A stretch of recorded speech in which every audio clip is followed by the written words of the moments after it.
Oke, mari kita berdoa, kita mohon pertolongan Tuhan. Bapa yang penuh dengan kasih, kami percaya Engkau memiliki satu rencana dan kuasa, serta Engkau berdaulat atas segala yang ada. Bahkan segala sesuatu yang terjadi, tidak ada sesuatu pun yang tidak bisa terlihat di hadapan Tuhan. Bahkan semua terlihat dengan sangat jelas dan diarahkan arusnya. Segala sesuatu menuju kepada rancangan Tuhan, kebaikan Tuhan, dan disitulah kami melihat betapa setianya Engkau dan menerima kami orang-orang berdosa yang selalu bebal hati, yang keras kepala, penuh dengan kejahatan, serta pikiran-pikiran yang seringkali tidak menyenangkan hati Tuhan, memberontak, serta tidak taat. Kami percaya bahwa Engkau sendiri yang memberikan kami satu jalan yang adil. Engkau adalah Allah yang adil, dan di dalam Kristuslah, khususnya di dalam karya Kristus pada puncak kayu salib, kami melihat bahwa segala suatu kejahatan, kegelapan, dan semua tirani, kuasa-kuasa yang begitu jahat, akhirnya terkalahkan dan ditaklukkan karena keadilan Tuhan, karena kemurahan Tuhan, dan Tuhan adalah kasih adanya. Terima kasih untuk karya ini sehingga kami bisa melihat satu karya yang penuh, karya yang sempurna di dalam penanganan akan problema kejahatan ini. Tuhan pimpin kami supaya kami bisa dengan jernih dalam waktu 2-3 kali pertemuan ini, khususnya sebelum terjadi satu hari perayaan Natal, kami sudah membereskan tentang teori ini, dan khususnya tentang iman kami di dalam menanggapi kelemahan-kelemahan hati manusia dan hati yang jahat. Terima kasih Bapa, kami serahkan hati kami dan biarlah roh Tuhan menolong kami. Di dalam nama Tuhan Yesus kami serahkan doa kami ini. Amin. Oke, kita akan masuk dalam problema kejahatan ya, dalam kaitannya dengan firman Tuhan. Nah, ini khususnya firman Tuhan. Kita akan membaca ya, kita membaca Kejadian pasal 4. Ini asal mula terjadinya tindakan kejahatan ya. Artinya tindakan kejahatan itu yang berkaitan dengan menjahati orang lain. Nah, kalau Adam dan Hawa jatuh dalam dosa itu tidak berkaitan membunuh orang, tidak berkaitan merugikan orang, tetapi itu mempunyai dampak yang kuat, jauh lebih hebat daripada pembunuhan Kain kepada Habil, karena dosa Adam dan Hawa itu yang membuat dan yang menimbulkan satu kelemahan-kelemahan dalam hidup manusia, termasuk di dalamnya adalah hati yang iri hati yang panas, hati yang marah, dan kemudian ada tindakan-tindakan yang memukul sampai membunuh. Jadi itu semua, dari mana ini semua kelemahan-kelemahan ini? Ini semua berasal dari ketidaktaatan. Dosa ketidaktaatan mendahului dosa kejahatan yang langsung akhirnya merugikan manusia yang lain atau membunuh manusia yang lain. Dan di sini kita melihat bahwa manusia sudah mati. Dikatakan oleh Tuhan bahwa Adam sudah mati, Hawa sudah mati, dan harus dihidupkan kembali, dan termasuk seluruh keturunannya. Jadi kita harus belajar baik-baik tentang teori problema kejahatan. Kenapa ada kejahatan? Kenapa ada musibah? Kenapa ada bencana alam dan semuanya? Itu berkaitan dengan cikal bakal ketidaktaatan manusia. Karena ketidaktaatan, maka terjadilah semua yang ada. Ya, kalau kita nggak taat dalam mengendarai kendaraan, kita nggak taat, itu seringkali ketidaktaatan itu menyebabkan orang yang tidak taat akhirnya bertabrakan dan terjadi kecelakaan, musibah, dan lain-lain. Itu yang terjadi ya dari kelemahan manusia, dan juga kita diberitahu oleh Tuhan bahwa dampak dari dosa manusia, alam pun itu akhirnya tanda petik bisa melakukan semacam tindakan kejahatan. Walaupun alam secara aktifnya sih itu bergantung pada kuasa Tuhan semua kan. Nah, Tuhan itu bisa memakai alam itu untuk menimpa kepada kita atau memberi berkat kepada kita. Jadi memberikan kutuk kepada kita atau bisa memberikan berkat. Jadi itu semua dari cara Tuhan menangani dengan kasihnya, dengan keadilannya, dengan kesabarannya. Ya. Oke, kita lihat Kejadian pasal 4, Kejadian pasal 4 ayat yang pertama. Ya. Perhatikan baik-baik. Kain dan Habel, ini manusia yang terlahir pertama kali, yaitu kakak adik ya, Kain dan Habel. Nah, dikatakan kemudian manusia itu bersetubuh dengan Hawa, istrinya, dan mengandunglah perempuan itu lalu melahirkan Kain. Maka kata perempuan itu, aku telah mendapat seorang anak laki-laki dengan pertolongan Tuhan. Jadi arti Kain itu sebenarnya adalah satu anugerah Tuhan dan satu pertolongan Tuhan sehingga dia mendapatkan anak laki-laki. Selanjutnya dilahirkannya lah Habel, adik Kain, dan Habel menjadi gembala kambing domba, Kain menjadi petani. Nah, ini semua pekerjaan dan jabatan ataupun sebutan dan pekerjaannya itu tidak mengandung dosa. Nah, saudara, jangan kita keliru kalau Kain itu berdosa karena dia adalah petani. Nah, itu tidak benar. Ya, petani, peternak itu tidak menyebabkan dosa. Itu ada sesuatu yang wajar, wajar dan tidak bisa dikatakan dari pekerjaan itu akhirnya Kain jadi orang berdosa, jadi orang jahat. Tidak. Jadi peternak, gembala, kambing domba, petani seperti Kain juga itu tidak berdosa. Ya. Jabatannya itu tidak memiliki atau menyebabkan berdosa. Setelah beberapa waktu lamanya, maka Kain mempersembahkan sebagian dari hasil tanah itu kepada Tuhan. Perhatikan kata-kata mempersembahkan sebagian. Jadi ada yang dibagi, ada yang disisihkan, dan diberikan kepada Tuhan. Jadi ini adalah satu penjelasan dari Alkitab bahwa ada pembagian. Jadi tidak seutuhnya, tidak segenap hati, tidak dengan satu kerelaan seperti itu. Jadi mempersembahkan sebagian dari sel tanah itu kepada Tuhan sebagai korban persembahan. Dan di sini Tuhan tidak marah, Tuhan tidak mengatakan persembahan itu berdosa. Ya, tidak dikatakan di situ. Dosanya Kain adalah membunuh Habil. Nah, sebabnya apa kejahatan ini terjadi? Nah, sebabnya itu, nah kita lihat ini. Dari mulai mana Alkitab menulis? Yaitu mulai dari hati yang mempersembahkan sebagian dari hasil. Sebagian. Ya, sebagian dari hasil. Hasil tanah itu kepada Tuhan sebagai korban persembahan, yaitu korban persembahan. Habil juga mempersembahkan korban persembahan dari anak sulung kambing dombanya, yakni lemak-lemaknya, maka Tuhan mengindahkan Kain dan korban persembahannya itu. Jadi kita lihat ini, Habil mempersembahkan binatang satu utuh, termasuk di dalamnya, yaitu lemak-lemaknya pun dipersembahkan semua, kecuali dalamnya gitu ya, karena itu harus dibuang. Nah, lemak-lemaknya juga dipersembahkan. Jadi seutuhnya itu dikasih Tuhan semuanya. Tadi kan sebagian. Kalau ini seutuhnya. Dan anak sulung, kambing dombanya. Kambing dombanya. Jadi dia tuh kambing domba yang sulung diambil, dipersembahkan kambing domba sulung. Dan itu sepenuhnya dan tidak sebagian serta lemaknya semua diberikan Tuhan. Nah, kalau dalam perjanjian lama, lemak-lemak itu akhirnya membumbung tinggi dan baunya harum dan menyenangkan Tuhan. Seperti kita bau sate gitu kan. Oh, enak ini kan. Waduh, rasanya udah lapar gitu kan. Nah, itu juga sebagai simbol lambang Tuhan berkenan kepada persembahan demikian. Jadi jelas ya dikatakan di sini, kejahatan belum terjadi, kegelapan belum terjadi, perbuatan dosa belum terjadi, tetapi kita diberitahu oleh Tuhan asal-usulnya itu dari mana. Jadi yang memicu, yang menyebabkan, yang men-trigger itu ya. Nah, itu apa? Nah, kita diberitahu oleh Alkitab.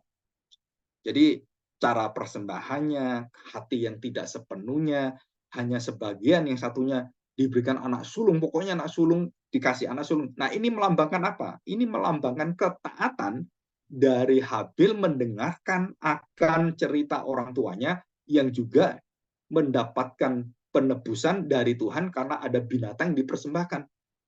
Dan kok tahu sulung? Saya percaya sulung itu karena Adam yang memberitahukan. Ya, ada yang memberitahukan tentang janji Tuhan, tentang anak sulung itu. Ya, sebenarnya itu ada semua secara tradisi, secara oral tradition ya. Dikatakan di sini, tetapi Kain dan korban persembahannya tidak diindahkannya. Nah, istilah diindahkan dan tidak diindahkan. Istilah tidak diindahkan itu artinya ya tidak dianggap gitu kan. Diabaikan.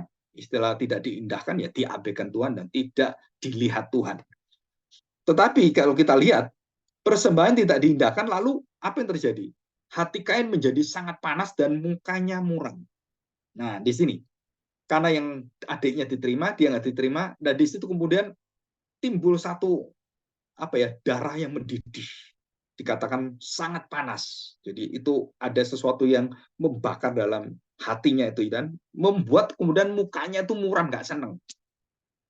Orang kalau berdosa itu selalu kalau kita lihat itu berkaitan dengan muka muram. Orang marah, orang bunuh itu kan kelihatan mau bunuh gitu. Itu semua dari muka. Ya, 6. Firman Tuhan kepada Kain, mengapa hatimu panas dan mukamu muram? Tuhan bertanya, kenapa? Apa Tuhan nggak tahu? Tuhan tahu. Tapi dia tanya pada Kain, kenapa kamu kok hatimu panas dan mukamu muram? Apakah mukamu tidak akan berseri jika engkau berbuat baik? Nah, saudara, ini ada satu firman Tuhan yang dari awal Tuhan yang memberitahukan langsung dan berbicara pada pendosa, pembunuh, dan orang yang jatuh dalam kejahatan. Apa dikatakan? Kalau kamu berbuat baik, kenapa mukamu jadi tidak berseri, jadi muram, ya, tidak bercahaya, tidak sukacita. Nah, sudah dikatakan di sini. Jadi kebaikan dengan wajah sukacita tidak muram berkaitan dengan kejahatan itu secara psikis kejiwaan, secara manusia itu terlihat, ya terlihat. Jadi orang suka nggak suka itu kadang kita bisa lihat gitu kan. Ya, kecuali orang yang bisa pinter gitu ya, orang munafik atau orang yang bisa bermuka dua gitu kan, yang bermuka double-double gitu kan. Nah, itu kita nggak tahu. Tapi kalau orang sungguh-sungguh itu pasti dia kelihatan di dalam raut wajahnya, mukanya gitu.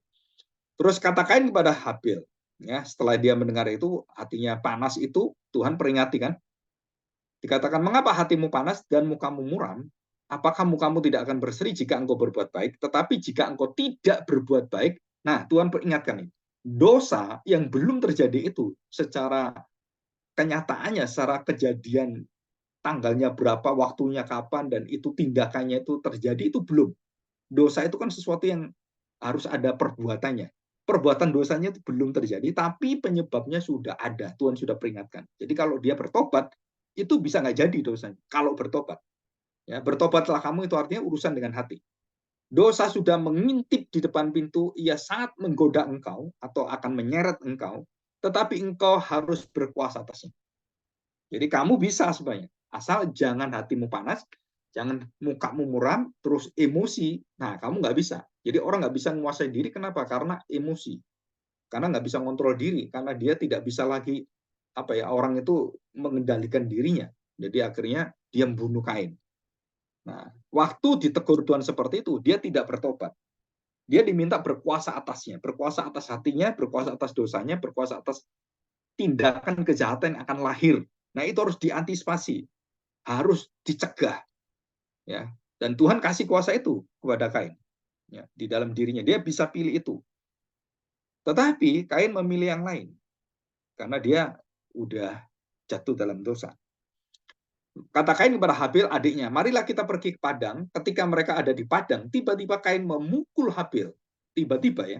Jadi sudah direncanakan, terus kemudian emosinya itu dengan perencanaan itu, kemudian waktu yang tepat kapan, dan dia pukul adiknya itu. Nah, itu dikatakan Alkitab tiba-tiba. Jadi bukan direncanakan, oh nanti kapan, enggak, dia belum tahu kapan ini. Nah, begitu, ini kesempatan semua. Nah, itu tiba-tiba. Rencananya sudah ada, tindakannya itu tinggal menunggu. Nah, itu langsung dilaksanakan, dia merasa ini tepat, dia pukul sampai mati akhirnya ya. Dan dikatakan di sini, ketika mereka ada di padang, tiba-tiba Kain memukul Habil adiknya itu lalu membunuh dia. Firman Tuhan kepada Kain, di mana Habil adikmu? Mungkin sudah lewat ya. Waktunya sudah lewat ya. Mungkin berapa hari kemudian, berapa waktu kemudian. Firman Tuhan kepada Kain, di mana Habil adikmu itu? Jawabnya, aku tidak tahu. Apakah aku penjaga adikku? Nah, iya, kamu kakaknya kan? Kan itu aturannya dari keluarga kan, kamu harus menjaga adik. Kenapa kamu jaga, kamu yang pelihara, kok sekarang kamu yang bunuh adikmu? Jadi fungsinya, sekarang ini fungsinya, setelah ada dosa dilaksanakan, maka seluruh fungsi dari hidup Kain yang harusnya mengayomi adiknya, yang harusnya menjaga adiknya, itu akhirnya dia balikkan kepada Tuhan. Memang aku penjaga adikku. Nah, dosa itu membuat fungsi semua yang ada itu menjadi rusak. Semua fungsi menjadi rusak. Kenapa? Karena ada dosa. Nah, dosa itu bukan hanya menyebabkan orang sakit hati, ya, tapi juga merusak tatanan, merusak semua yang ada. Jadi termasuk juga hubungan yang ada dalam hidup manusia. Nah, dikatakan demikian, darah adikmu itu berteriak kepadaku dari tanah. Apa yang kamu telah perbuat? Nah, baru kayaknya mengaku kan, mau tidak mau kan Tuhan tahu semuanya. Maka sekarang terkutuklah engkau. Dikatakan bukan tanah ya. Jadi manusia terkutuk pertama itu adalah Kain. Adam tidak dikutuk, Hawa tidak dikutuk, ular dikutuk. Nah, manusia yang dikutuk Tuhan pertama kali adalah Kain. Terkutuklah kamu, bukan terkutuklah tanah, bukan. Terkutuklah engkau.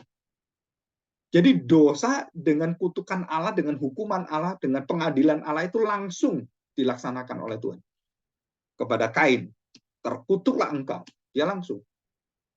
Artinya apa? Bahwa Kain tidak mendapatkan kasih setia Tuhan, anugerah Tuhan, keselamatan Tuhan. Ya, karena nyawa ganti nyawa, darah ganti darah. Itu dia harus tahu ini, dan dia harus kembali kepada iman orang tuanya, penebusan orang tuanya. Tapi Kain tidak melakukan. Tidak ada satu kalimat Kain melakukan penebusan atau mempersembahkan korban. Nggak ada.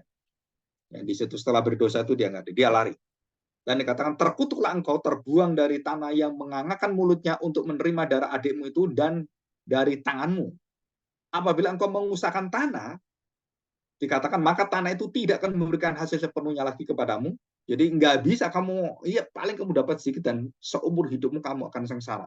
Dan Tuhan kutuk, ya, dengan usaha itu nggak akan bisa sepenuhnya dapat. Hanya seperlunya aja. Jadi nggak bisa dia hidup yang menyimpan, terus kemudian berkelimpahan, itu nggak bisa.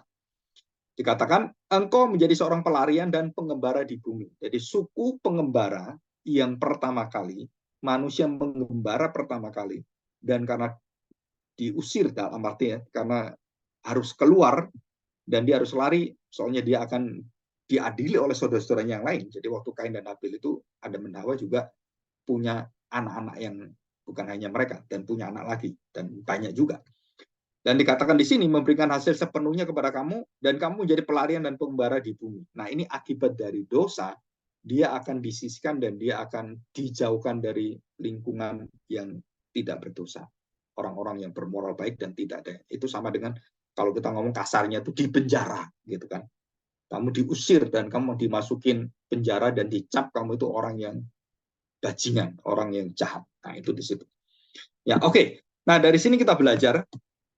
Nah, setelah kita belajar begini, ini kan awal kita belajar problema kejahatan. Nanti ini panjang ya, panjang lebar dan wah luas sekali. Nah, kita belajar dari Alkitab pertama kali bahwa dosa perbuatan atau kegelapan kejahatan manusia itu terjadi itu karena ada pemicunya, ada penyebabnya, ada yang bisa meletikkan api kemudian dia membunuh. Nah, kita melihat di dalam Matius pasal 5, saudara, kita melihat bahwa dikatakan Tuhan Yesus, kalau kamu marah, itu kamu menjadi pembunuh. Marah itu sudah sama dengan membunuh. Nah, itu Tuhan Yesus. Jadi ini berkaitan dengan apa? Dengan pembunuhan pertama kali dan dosa pembunuhan pertama kali oleh Kain. Dimulai dari mana? Dari hati yang panas, hati yang marah. Di situ. Dan hati yang panas, yang parah, yang membuat mukanya muram. Ya, muka muram kayak apa ya? Kayak muka yang sadis gitu kan. Muka yang kejam atau yang jahat, yang ya pokoknya yang kelabu-kelabu gitu lah. Dikatakan lawannya adalah, kalau kamu berbuat baik, kamu pasti berseri-seri mukamu. Mukamu bercahaya, sukacita, gitu kan. Nah, kalau nggak ada, nah berarti dosa itu sudah menggoda kamu, sudah menarik kamu, dan sudah kayak orang itu sudah diikat, dipicu, dipikat gitu kan. Jadi ada kayak orang itu umpannya. Nah, kena kamu sekarang. Kenapa? Karena hatimu terbuka dengan perbuatan dosa dan sudah ada di depan pintu dan kamu akan jatuh dalam dosa. Ya, di situ. Nah, dikatakan di sini, Tuhan akhirnya memberikan penjagaan kepada Kain di dalam sementara waktu itu, tetapi tidak dikatakan Tuhan itu akhirnya mengubah hati Kain.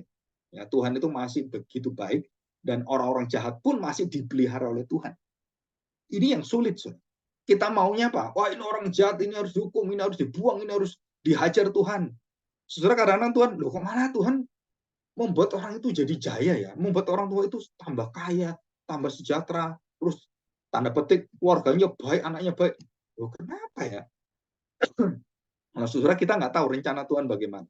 Saudara, ujung orang-orang seperti ini, sepertinya menurut pandangan kita, Tuhan ini salah ini. Kok ngasih kebaikan, berkat kepada mereka? Bukan, saudara. Itu adalah memberikan pada kita satu kepastian bahwa Tuhan memberikan satu kemurahan dan kesempatan pada orang itu untuk datang pada Tuhan. Jadi itu akan menghakimi dia. Jadi kita jangan ikut urusan dengan Tuhan yang Tuhan memberikan hak seperti Daud. Kenapa orang-orang yang memusuhi saya kok mereka kerajaannya tambah besar? Ya, anak-anak saya yang musuh saya kok tambah banyak yang ikut dalam politik kekuasaan oleh anak-anaknya gitu kan. Dan kemudian Adonia apa gitu kan. Saudara, kenapa seperti itu? Kok bukan langsung dicegah oleh Tuhan gitu? Saudara, itu Tuhan punya hikmat berbeda dengan kita. Ya, nanti kita akan pelajari pelan-pelan dan kita akan tahu bagaimana Tuhan itu caranya memberitahukan kita tentang bagaimana menangani dosa. Ya, dan itu semua dari Tuhan. Kita nggak bisa. Nah, saudara perhatikan, di manakah adikmu itu menyatakan kehilangan manusia, kehilangan dari pribadi Adam dan Hawa, kehilangan daripada orang yang berbuat dosa seperti Kain. Di manakah kamu? Nah, saudara, kalau kita seringkali kita keluarga gitu kan, anak kita nggak ada, tanya, di mana kamu? Kenapa? Karena relasinya sekarang udah jauh gitu. Dan ditanya, di manakah kamu? Oh, di sini. Oh, orang tua tenang. Jadi, oh, anak saya tadi di sini. Temanmu siapa? Oh, apalagi kita kenal. Oh, itu keluarga sendiri. Nah, kita lebih tenang gitu kan. Di mana kamu? Terus kabarnya apa? Wah, dia takut. Waduh, kenapa ini? Nah, saudara, seperti itu ya. Jadi, ada hal yang Tuhan itu ingin Kain itu sebenarnya kalau memungkinkan dia bisa kembali kepada dia, ya, itu adalah satu kekuatan dan kuasa itu dikasih Tuhan. Ya, karena Kain nggak bisa, akhirnya jatuh dalam dosa, dia menjadi pembunuh. Ya, oke, kita lihat sekarang. Nah, saudara, kita belajar beberapa hal yang penting. Apa itu kejahatan? Dosa, penjahat, pendosa itu ada bedanya. Jadi kalau orang berdosa itu bisa ada pengampunan, ya. Orang yang jahat yang berbuat dosa, orang yang jahat itu. Nah, saudara, pendosa itu bisa dosa tanpa merugikan siapapun. Ya, ada dosa berhala, ada dosa yang lain. Tapi kalau jahat itu selalu ada kaitan dengan orang lain. Kalau dosa itu berkaitan dengan diri kita sendiri, dengan Allah, dan dengan orang lain kan. Tapi kalau kejahatan atau disebut sebagai jahat, itu adalah berkaitan dengan tidak adanya kebaikan, tidak adanya hati yang bisa menolong, hati yang bisa membangun, hati yang bisa mengerti. Nah, itu adalah jahat. Ya, orang yang jahat. Nah, orang-orang jahat itu harus dihukum dan dibereskan. Nah, ada beberapa hal yang penting. Apa itu kejahatan? Kejahatan itu adalah ketidakhadiran atau absennya kebaikan, kasih, kemurahan Allah. Ya. Jadi, kenapa terjadi ada kejahatan? Karena Tuhan tidak menyalurkan dan Tuhan tidak memberikan kasihnya. Tuhan tidak memberikan kuasa kemurahannya, kebaikan hatinya. Nah, saudara, itu Tuhan nggak memberikan. Nah, orang yang tidak menerima akan kebaikan, kemurahan, serta kasih Tuhan, orang itu akhirnya melihat semuanya di dalam kacamatanya sendiri, pengertiannya sendiri, dan jatuhlah mereka dalam dosa. Dosa rakus, tidak puas, tidak tidak ada rasa berterima kasih gitu kan, yang selalu menuduh salah orang lain, dirinya selalu benar. Nah, itu kejahatan manusia ya. Dan di dalam pemikiran, tindakan, dan semuanya. Nah, dikatakan di sini. Nah, kalau kita melihat di dalam Roma pasal 3 ayat 10 dan 11 dikatakan dengan jelas ya, dikatakan jelas. Roma pasal 3 ayat 10. Demikian. Tidak ada seorang pun yang berakal budi, tidak ada seorang pun yang mencari Allah, dan tidak ada yang benar seorang pun tidak. Jadi semua manusia ini sebenarnya sudah masuk dalam hukuman maut. Semua manusia. Dan dikatakan di sini, semua orang telah menyeleweng, mereka semua tidak berguna, tidak ada yang berbuat baik, seorang pun tidak. Dikatakan kerongkongan mereka seperti kubur yang terengah, lidah mereka merayu-rayu, bibir mereka mengandung bisa. Ya. Nah, kita lihat Matius pasal 5, ayat yang ke-21. Kamu telah mendengar yang difirmankan kepada nenek moyangmu. Jangan membunuh, siapa yang membunuh harus dihukum. Jelas ya? Tetapi aku berkata kepadamu, setiap orang yang marah terhadap saudaranya harus dihukum. Siapa yang berkata kepada saudaranya kafir, artinya kamu orang jahat, orang yang melawan Tuhan, orang yang menghujat Tuhan gitu kan, katakan kafir gitu. harus dihadapkan ke mahkamah agama, dan siapa yang berkata jahil harus diserahkan ke dalam neraka yang menyala-nyala. Ya. Sebab itu jikalau engkau mempersembahkan, dikatakan di situ kan, persembahan di atas mezbah. Kita ingat ini kan Kain dan Habil kan. Kalau engkau memberikan persembahan di atas mezbah dan engkau teringat akan sesuatu yang ada dalam hati saudaramu terhadap engkau, tinggalkanlah persembahanmu di depan mezbah itu dan pergilah berdamai dahulu dengan saudaramu. Lalu kembali untuk mempersembahkan persembahanmu itu. Jadi seluruh persembahan kita, jika ada dosa, kejahatan, apa itu? Tidak taat, tidak mengampuni orang, dan tidak mau menerima orang, saudara-saudara harus tidak boleh dan tidak akan diterima oleh Tuhan. Semua pelayanan kita, semua persembahan kita, itu nggak diterima Tuhan. Itu hanya menjadi ritual. Ya, jadi harus dibereskan di mana? Harus dibereskan dalam hati kita. Dan itu penting sekali ya. Ya, dikatakan juga di dalam 1 Yohanes, kita lihat ya. 1 Yohanes pasal 4. 1 Yohanes pasal 4 ayat yang ke-8. Barang siapa tidak mengasihi, ia tidak mengenal Allah, sebab Allah adalah kasih. Dan di dalam hal inilah kasih Allah dinyatakan di tengah-tengah kita, bahwa yaitu bahwa Allah telah mengutus anak yang tunggal ke dalam dunia supaya kita hidup olehnya. Inilah kasih itu, bukan kita yang mengasihi Allah, tetapi Allah yang mengasihi kita, dan yang telah mengutus anaknya sebagai pendamaian bagi dosa-dosa kita. Jadi ayat yang ke-9 itu penting sekali ya. Dan 10, khususnya 10. Jadi 1 Yohanes pasal 4 ayat 10, bukan kamu yang mengasihi Allah, tapi Allah yang mengasihi kamu. Jadi semua berasal dari mana? Berasal dari Allah. Jadi kalau Allah tidak memberikan kasihnya, Allah tidak menyelamatkan kita, nggak ada satu orang selamat. Semua akan dibinasakan. Jadi apa artinya kejahatan? Saudara, artinya adalah ketidakhadiran kebaikan, kemurahan, dan selain itu adalah kemurahan, kebaikan, kesetiaan Tuhan. Dan secara apa ya, orang katakan itu secara sungguh-sungguh memberikan kepada kita apa yang betul-betul layak kita terima. Nah itu begitu dilepaskan, saudara, semua manusia kalau waktu Tuhan mengizinkan tidak dikendalikan dengan kebaikan dan dicopot semuanya, hukum itu kemudian tidak ada, moral tidak ada, saudara, manusia jadi Sodom dan Gomora. Nah ini sudah terjadi. Ya. Oke. Nah, saudara perhatikan, kenapa kita mengatakan ketidakhadiran sifat Allah, kebaikan, kemurahan, dan semuanya akan menyebabkan terjadinya dosa dan kejahatan itu akhirnya terjadi di sana. Ya. Kalau kita lihat seperti ini, satu pengalaman Daud di dalam dosanya. Ya. Jadi, semua yang berbeda dengan sifat Allah, oh saya kok nggak ada kasihnya, dosa. Oh saya kok nggak bisa ngampuni, dosa. Kenapa saya nggak setia, dosa. Kenapa saya itu emosian? Kenapa saya itu banyak nggak terima dengan orang-orang yang lemah? Dosa. Nah, saudara, kenapa seperti itu? Karena sifat Allah adalah bukan menghina orang, menyepelekan orang, menghancurkan orang, atau membuang orang. Tapi Tuhan adalah punya kasih yang baik, membangun dan memberikan kesempatan pertobatan, dan itu adalah Allah. Jadi, kalau kita tidak memiliki sifat-sifat ini dan diberikan pada kita, atau menjagai kita menjadi orang-orang yang melawan kekudusan, kebaikan, kemurahan, keadilan, kebenaran Tuhan. Yang kedua, apa itu kejahatan? Kejahatan tadi adalah tidak ada sifat Allah dan absennya hadirat Allah dalam seluruh kebaikannya. Yang kedua, surah kejahatan itu bisa terjadi atau terjadi tragedi karena kemalangan disebut juga kejahatan, musibah. Itu juga disebut sebagai kejahatan. Karena ada yang menyebabkan. Nah, itu adalah biasanya kegelapan, kuasa gelap. Yang ketiga itu adalah perilaku manusia bisa menjadi jahat. Nah ini perilaku manusia. Tadi kan alam bisa, bencana bisa, karena ada yang menggerakkan, ada yang aktor di belakang itu semuanya. Dan semua banjir, bencana alam itu sebenarnya kita harus tahu. Semua diizinkan Tuhan. Tapi siapa yang membuat? Belum tentu Tuhan. Bisa setan. Bisa kegelapan.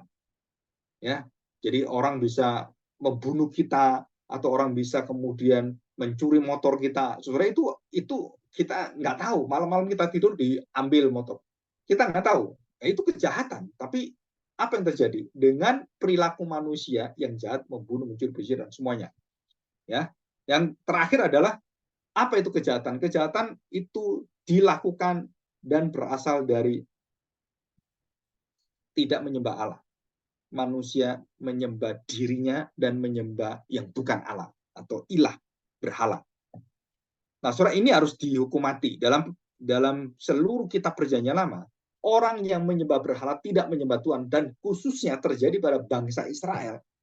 Orang yang di dalam semua Israel itu, kesukuan bangsa Israel, itu kalau ada yang tidak menyembah Tuhan, itu harus dibunuh. Ya, harus keluar, nggak bisa.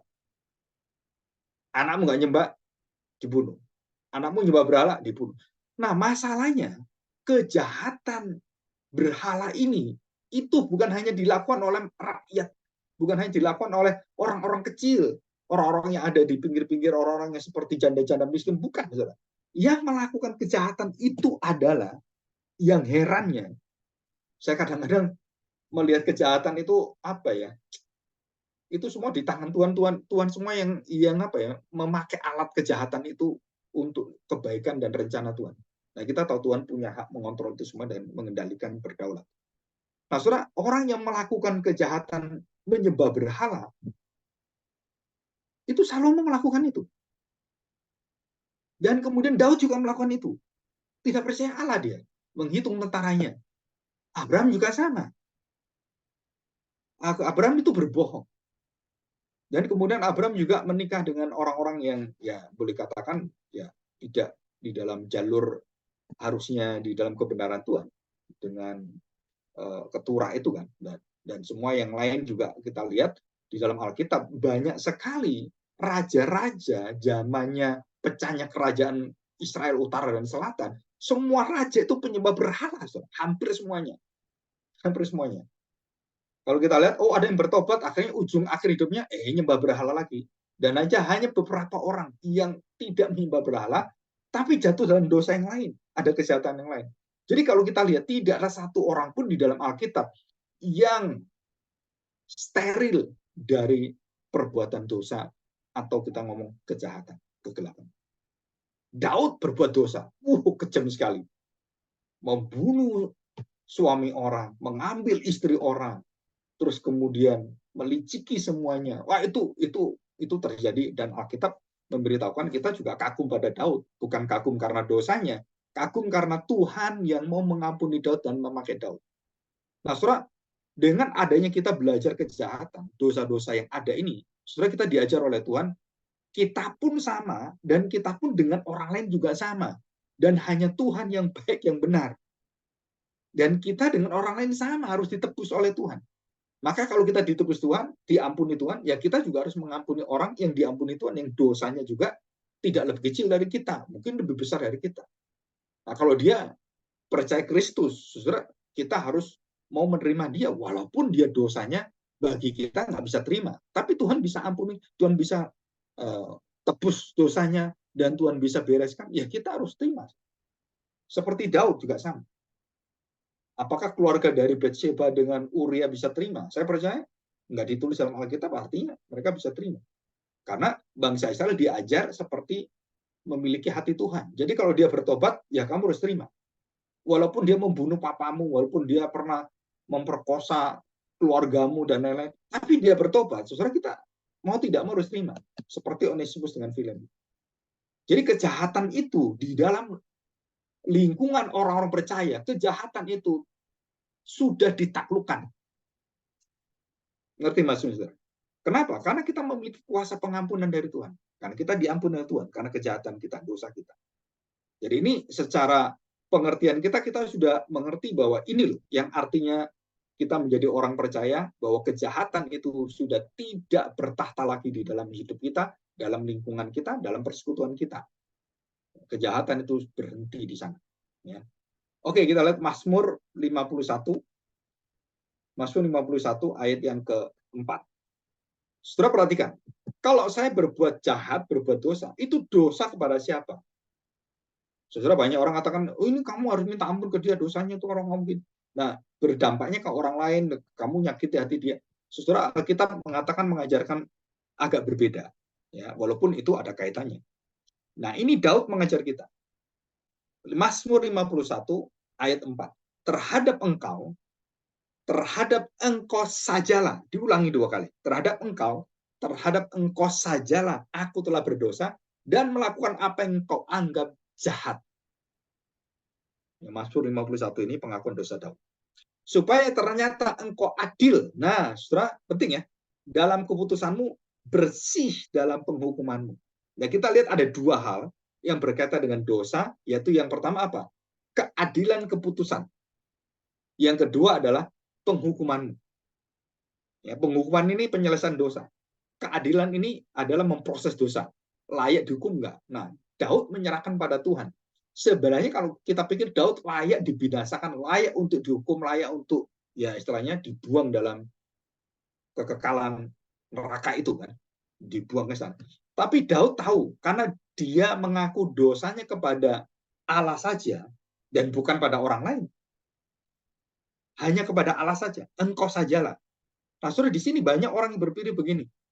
Kamu sudah maafkan saya sudah maafkan kamu. Ah, kita udah beres. Belum, saudara. Pengampunan dosa itu beresnya itu hanya kepada Allah. Kalau kepada Allah nggak beres, saudara, di bawahnya nggak akan beres. Ya, kejadian apapun.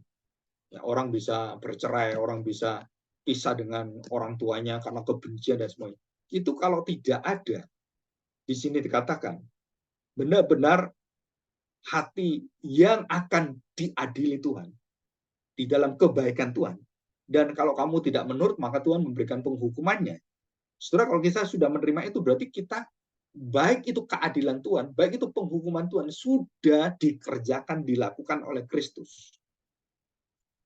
Jadi kita ini sudah ditanggung oleh Kristus. Dosa kita, kejahatan kita, bukan berarti, ayo kita tambah jahat. Kenapa? Kan Kristus nanggung dosa kita. Jahat pun ya ditanggung. Nah, saudara, itu nggak mungkin. Kenapa nggak mungkin? Karena kita orang-orang yang tahu kalau dosa itu dibenci Tuhan. Kalau kita melakukan dosa supaya Tuhan semakin melimpah kasihnya dan kita tambah berdosa supaya Tuhan tambah baik kepada kita, itu kita adalah orang-orang yang layak untuk dibinasakan karena tidak menghormati Tuhan. Kenyataannya sepertinya seolah-olah wah Tuhan itu baik, Tuhan itu penuh kasih, aku berdosa pun Tuhan ampuni, aku melawan Tuhan pun Tuhan ampuni. Saudara, bukan seperti itu. Orang yang diampuni Tuhan itu akan menyesal, bertobat. Jadi kalau dia berbuat itu, tidak kemudian pertobatan dia membawa dia berdosa lebih besar lagi, lebih kecil lagi, lebih kejam lagi.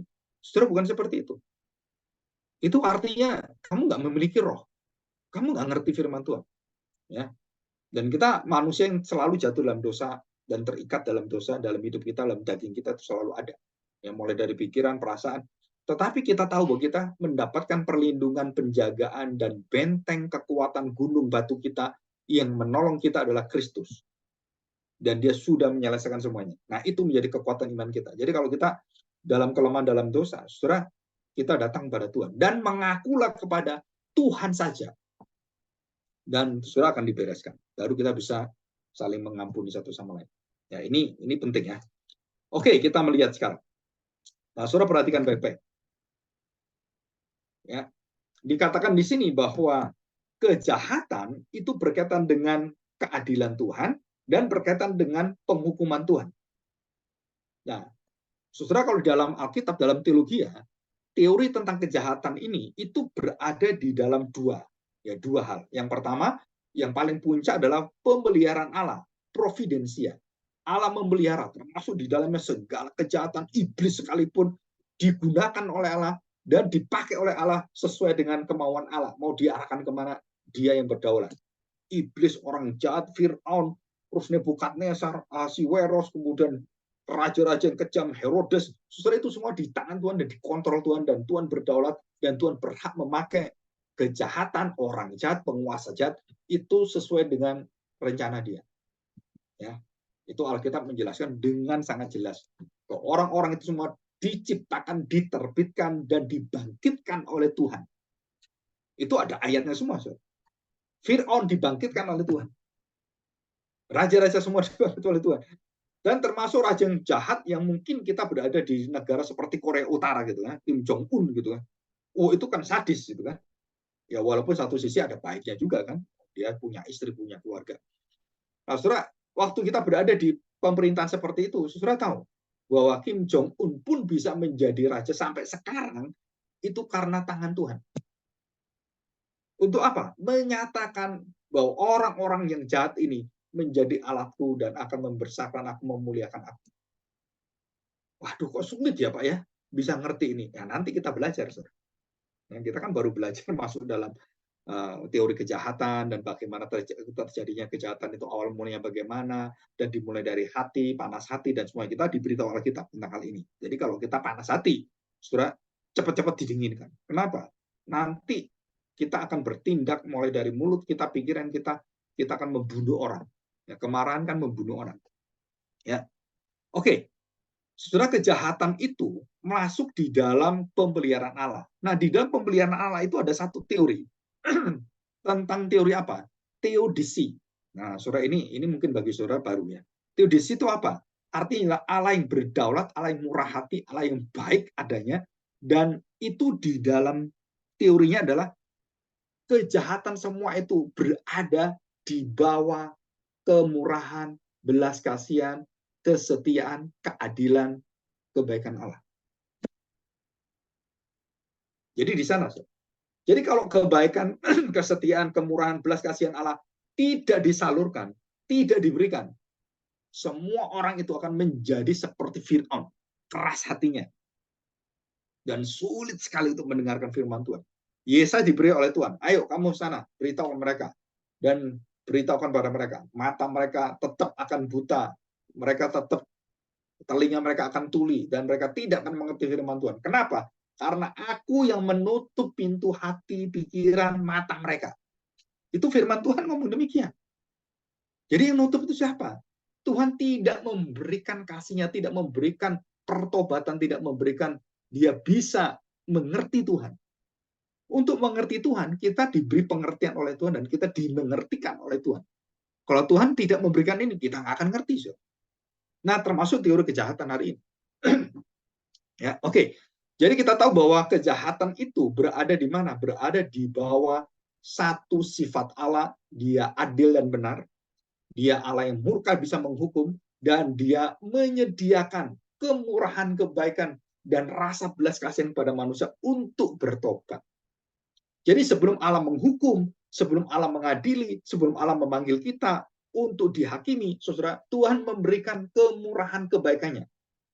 Bintang semua yang terlihat itu, dan kebaikan Tuhan luar biasa, termasuk semua kekayaan alam semesta ini, sudah dikatakan dalam Alkitab, Matius pasal 5 ya, 4-5 dan seterusnya, dikatakan bahwa matahari dan hujan, panas dan hujan matahari itu diberikan kepada semua orang. Ini kemurahan Allah, kebaikan Allah. Jadi semua manusia termasuk orang jahat sekalipun tidak dipilih kasih oleh Tuhan. Jadi ada kebaikan, kemurahan Tuhan secara umum yang diberikan kepada semua orang. Itu untuk apa fungsinya? Untuk memberitahukan tentang bahwa Tuhan itu baik adanya. Termasuk para penjahat-penjahat. Bahkan kepada setan pun Tuhan menyatakan, aku dengan kamu, aku baik adanya dengan kamu, dan kamu menolak, kamu berontak, dan kamu ingin menjadi sama seperti aku. Itu bukan salahku. Aku sudah memberikan kebaikan, aku sudah memberikan kamu, menciptakan kamu, dan kamu waktu membantah dan semuanya. Maka Tuhan memberitahu, aku binasakan kamu untuk menyatakan kemuliaan. Nah, malaikat yang lain yang mendapatkan kesetiaan kasih setia Allah dijaga oleh Tuhan. Dan ini malaikat yang diambil oleh Tuhan, dilepaskan. Nah, seperti juga Fir'aun dikeraskan hatinya oleh Tuhan sampai lebih daripada 7 kali dikeraskan hatinya oleh Tuhan. Nah, Fir'aun itu. Dan Fir'aun mengeraskan hatinya juga sama. Lebih daripada 4 kali dia mengeraskan hatinya. Dan yang terakhir, bukan hanya dia keras hati, bukan hanya dia menjadi jahatnya jahat, tapi seluruh orang-orang yang ada di istana dia, di rumah dia itu jahat semuanya, melawan Tuhan semuanya. Maka Tuhan binasakan semua. Ya, oke, kita lihat. Ya, minggu depan kita akan sambung, kita akan melihat ayat Efesus pasal 1. Efesus pasal 1. Ya. Ayat yang ke-4 dan 11. Perhatikan ya. Sebab di dalam Dia Allah telah memilih kita sebelum dunia dijadikan. Nah, saudara perhatikan ya. Jadi pemilihan Allah itu belum ada tindakan kejahatan, belum ada kejatuhan, belum ada apapun. Saudara sudah dipilih Tuhan, sudah rencanakan Tuhan. Jadi rencana Tuhan dengan kejatuhan manusia dulu mana? Dulu rencana Tuhan. Jadi kejahatan dan kebaikan dulu mana? Dulu kebaikan. Saudara kalau tanya saya, kejahatan kebaikan dulu mana? Ayam atau telur? Saya katakan, enggak. Kebaikan itu tidak pernah mendahului atau tertinggal. Kebaikan itu selalu kekal dan ada di awal dan di akhir selamanya. Sebab di dalam Dia Allah memilih kita sebelum dunia dijadikan. Bayangkan sebelum dunia dijadikan, hari pertama, hari kedua itu setelah dunia dijadikan. Sebelum itu, kita sudah dipilih Tuhan. Nah, saudara perhatikan baik-baik. Jadi, dosa itu dan semua tindakan manusia dalam dosa, manusia belum mengerti ini.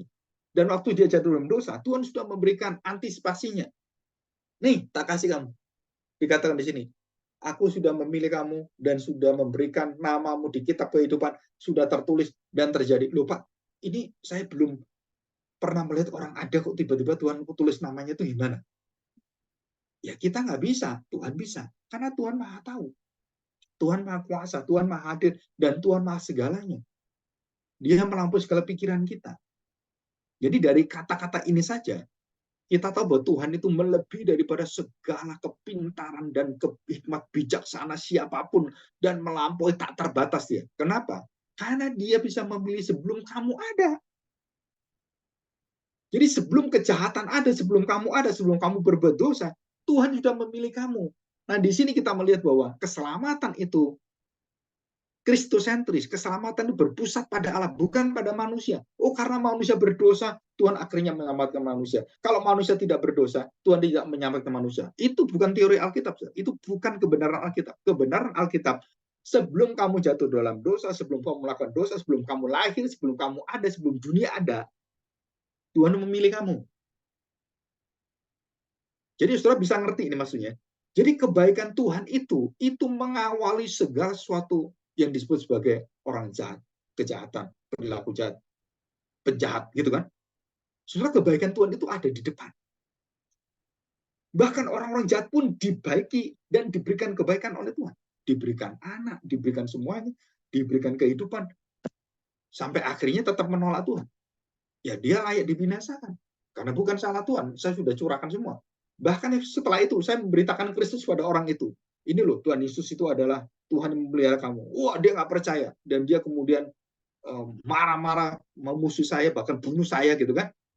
Nah, di situ kita lihat, orang-orang yang dikasih Tuhan diberi satu keselamatan nggak mau, ya salahmu sendiri. Di situ, ya. Tujuannya apa pemilihan ini? Supaya kita kudus dan tak bercacat di hadapannya. Nanti kita bahas ya lain waktu. Nah, kita lihat sekarang ayat 9 dan 11. Sebab ia telah menyatakan rahasia kehendaknya kepada kita sesuai dengan rencana kerelaannya. Yaitu rencana kerelaan yang dari semula yang ditetapkannya di dalam Kristus. Jadi ayat 4 tadi apa? Tuhan memilih kamu sebelum semuanya dan di dalam kekekalan itu kan. Sebelum dunia ada.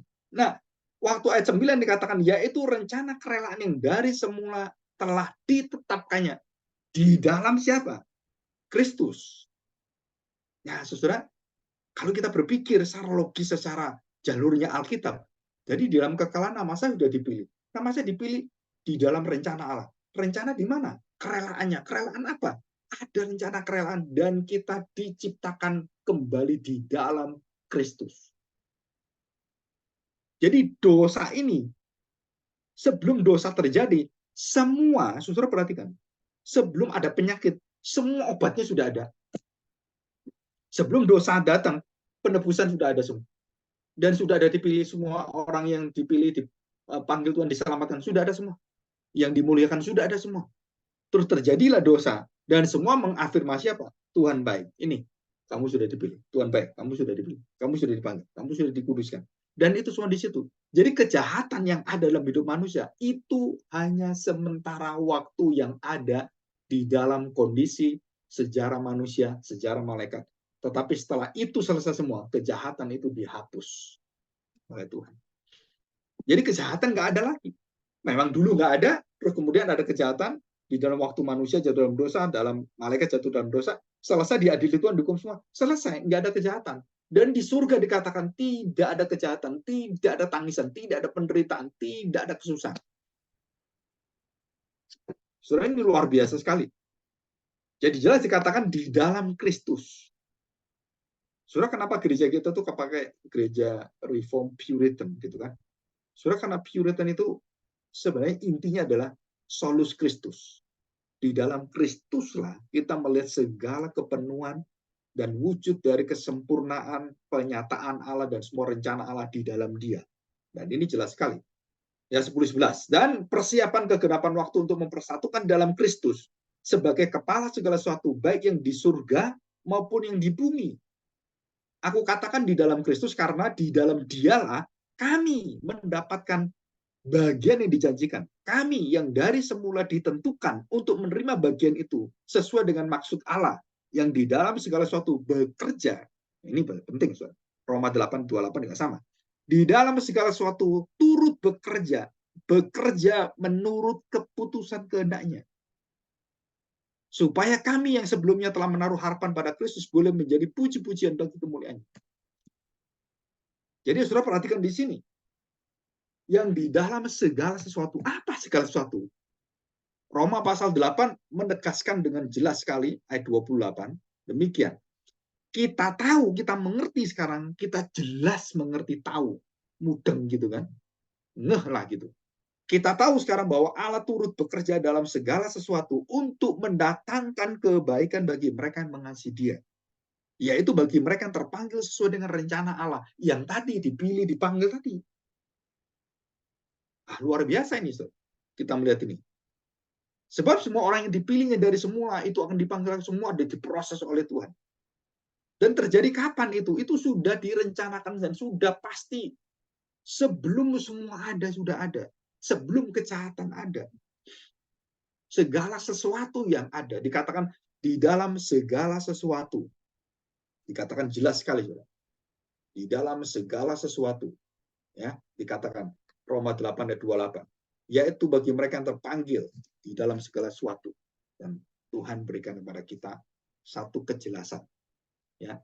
Nah, Saudara, kita lihat sekarang di dalam Lukas ya. Lukas 22 ayat 22.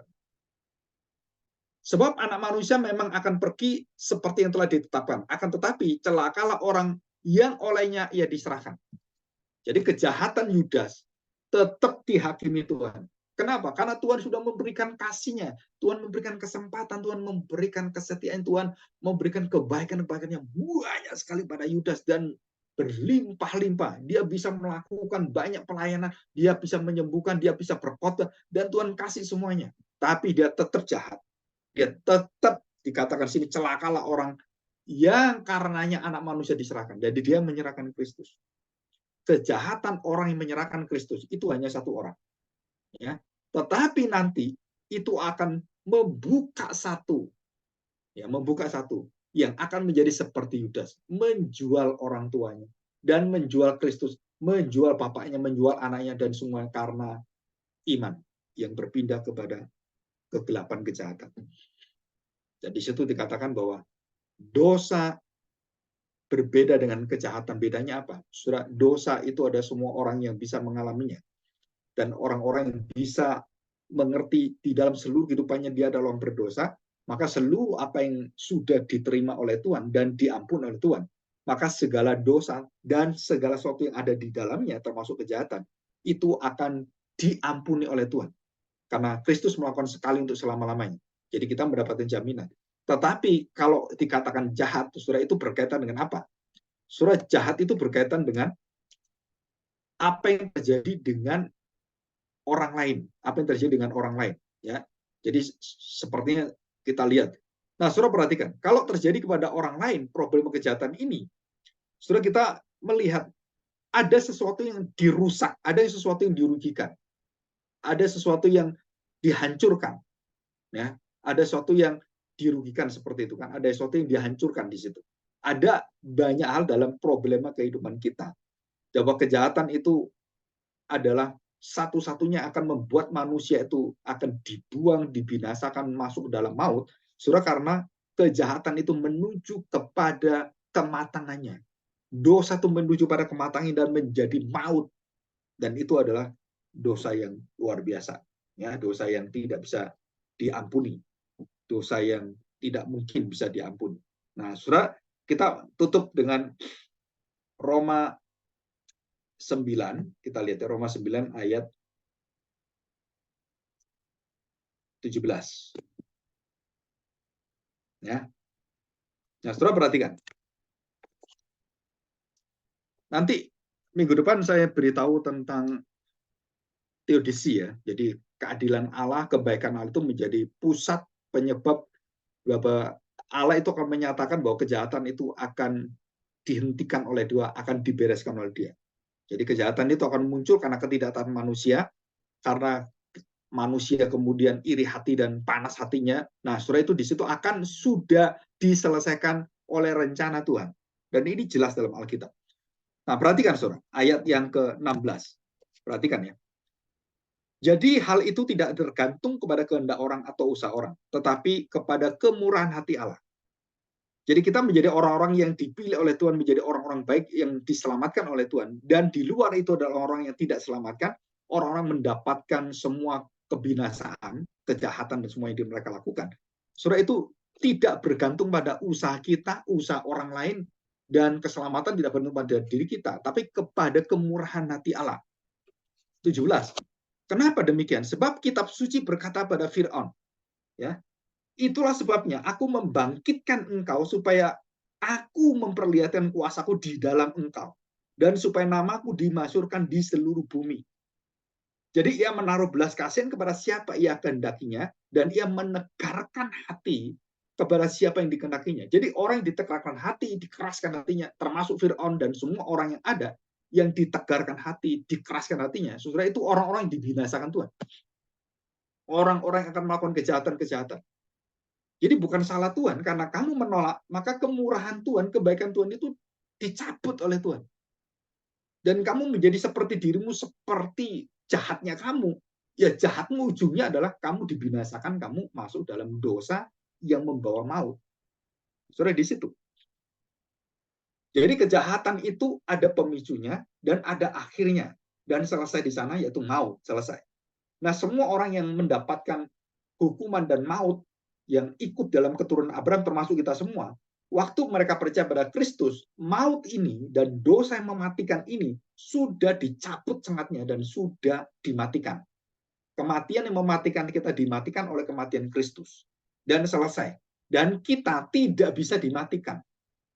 Oleh apa? Oleh dosa membawa kita kepada maut. Karena mautnya sudah dikalahkan, dosanya juga sudah dilumpuhkan, dan semua sudah dialami oleh Kristus, diambil oleh Kristus. Sudah kita mengalami satu sukacita yang besar.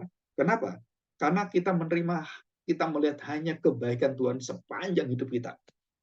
Apapun yang terjadi, termasuk Yusuf, selalu berpikir berbeda dengan saudara-saudaranya. Ya, di dalam Kejadian 50 ayat 20. Kamu mereka-reka yang jahat, Tuhan mereka-reka yang baik. Nah, Yusuf ikut mana? Ikut Tuhan. Dia tidak pernah merancang untuk membalas dosa saudara-saudaranya. Dia tidak ingin menghajar saudaranya. Dia panas hati. Dia nggak mau, kok enak kamu. Saudara, nggak ada itu. Dia berbaik kepada saudara-saudaranya. Simeon, Ruben, semuanya kan.